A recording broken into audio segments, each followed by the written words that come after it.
ఈ బ్రెడ్ ముక్కలు దొరకడమేమో కానీ భయ్యా నాకైతే దూల తీరిపోయింది చూడండి.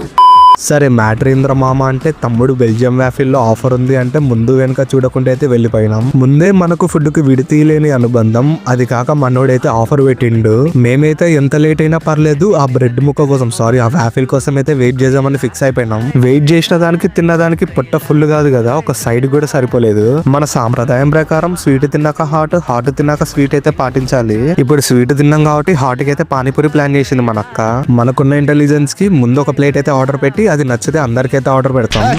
అలా మనమైతే ఒక చోట బాగోలేదని కన్ఫర్మ్ చేసుకుని కొండారెడ్డి బుర్జు దగ్గర ఉన్న పానీపూరి బండి దగ్గరికి అయితే వచ్చేసాం. ఈ కొండారెడ్డి బుర్జు జ్యూస్ 4 కాదు కదా భయ్య, 40 పూరీలైనా తినొచ్చు. మంచి నైట్ వ్యూ కోసం అయితే కొండారెడ్డి బుర్జు అయితే ఎక్కేసాం. పైకి ఎక్కాక మాకైతే ఇక్కడ ఒక రోల్ అయితే కనపడింది. మేఘనకైతే ఇక్కడ రాజు వాళ్ళైతే రేగి పనులు దంచే వాళ్ళని చెప్తుంది.